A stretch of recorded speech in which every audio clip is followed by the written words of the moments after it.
Hello, I'm reading Richard Wright and the Library Card by William Miller, illustrated by Gregory Christie.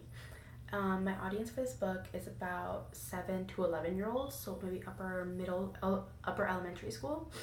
And just for the children to explain what the book is about, the book is set in like early 1900s, where black people were free, but they were still segregated and they weren't getting equal opportunities. And this book is about a boy named Richard who loves to read and wants to read, but because of his race has some obstacles in the way.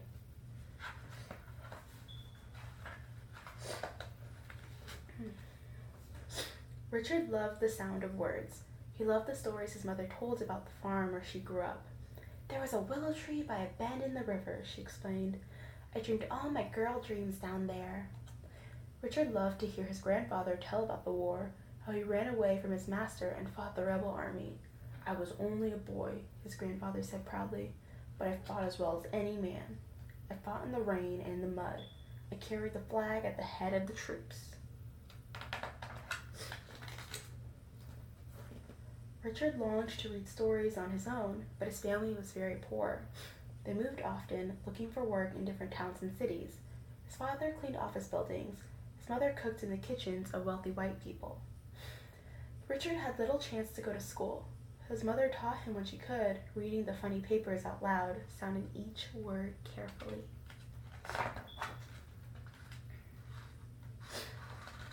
When Richard finally learned to read, he couldn't buy or borrow the books he wanted to so badly. Books were expensive. The doors of the library were shut against him because he was black. So Richard read whatever he could find: old newspapers, books without covers pulled from ash cans. When Richard was 17, he caught a bus to Memphis. He hoped to find work, earn enough money to move to Chicago, where he would make a new life for himself in the North. Richard walked the hot streets looking for a job that would be his ticket to freedom. He saw many young men, like himself, searching for the same job, the same way out. He finally found a place in an optician's office. He polished eyeglasses, swept the floors, and ran errands for the white men. As long as he kept his head down, as long as he began every sentence with "sir," Richard was safe.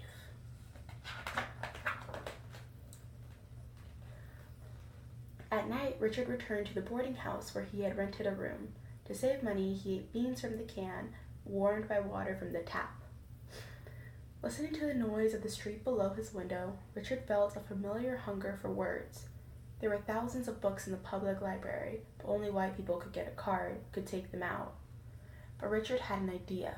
At work, he looked around the office, trying to find one man who might understand his hunger for books.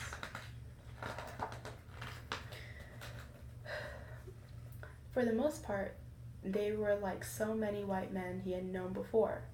They would never understand a black boy who wanted a library card, a black boy who wanted to read books even they didn't read. Only one man seemed different from the others. Jim Falk kept to himself, and the other men ignored him, as they ignored Richard. Several times Richard had been sent to the library to check out books for him. "I need your help," Richard said. Are you in some kind of trouble?" Jim asked with a suspicious look. "I want to read books. I want to use the library, but I can't get a card," Richard said, hoping Jim would not laugh in his face. "What do you want to read?" Jim asked cautiously. "Novels, plays, history?" Richard felt confused. His mind was racing so fast he couldn't think of a single book. Jim said nothing, but reached into his desk and brought up a worn white card. He handed it to Richard. "How will you use it?" Jim asked. "I'll write a note," Richard said, "like the ones you wrote when I got books for you." "All right," Jim said nervously, "but don't tell anyone else. I don't want to get in trouble." "No, sir," Richard promised. "I'll be careful." After work, Richard walked through the crowded streets to the library. He felt as if he were on a train to Chicago, as if he were traveling north already.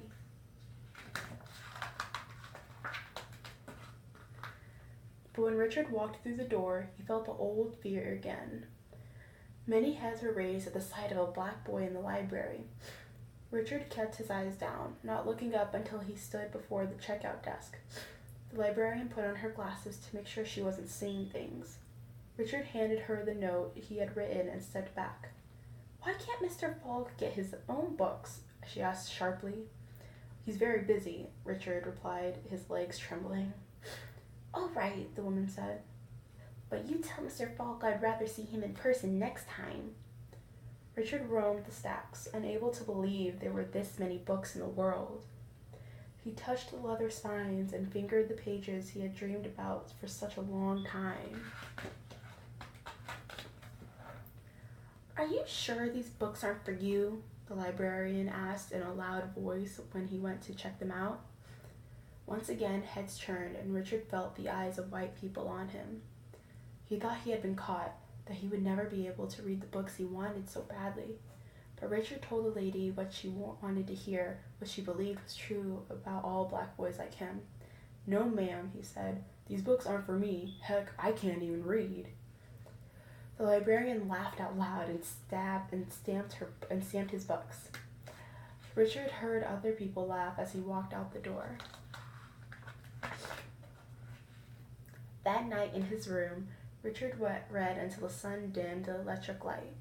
He read the words of Dickens, Tolstoy, of Stephen Crane. He read about people who had suffered as he had, even though their skin was white. They longed for the same freedom Richard had spent his life trying to find. With the light of the sun coming through the window, Richard put down the book. He felt sleepy, but the words he had read echoed in his ears, colored everything he saw. He wondered if he would act differently, if others would see how the books had changed him. Richard knew he would never be the same again. That morning, he carried his books to work in a newspaper. Whenever he had a chance, whenever the office was empty for a moment, he read. Mr. Falk walked over, pretending that he was asking Richard to go and pick up his laundry for him. "What'd you get?" he asked under his breath. Richard opened the newspaper and showed him. Jim seemed shocked at first, but then a smile came over his face. "Those are powerful books, Richard," he said. "Those books will stay with you for the rest of your life. But for now," he said, looking around the office, "you should keep them for yourself. To yourself." Richard tried to do just that, but as the time for the journey north came closer, he didn't care who saw him reading. The men in the office either laughed at him or asked him if he was crazy. "What's a colored boy like you toting a bag full of books around you? Your head can't hold all them big words." Every now and then, Jim smiled at him from across the room. The library books had changed some of Richard's feelings about white people. Richard still feared them, but he understood them better. The day he left for Chicago, Richard stopped by Mr. Falk's desk. "Thank you," Richard said. "Thank you for the books. Thank you for everything." Jim didn't say a word, but he shook Richard's hand in front of everybody. On the train going north, flying across the open fields, Richard remembered the books he had read. The words came to him, the stories more real than the train itself. Every page was a ticket to freedom, to the place where he would always be free. The end.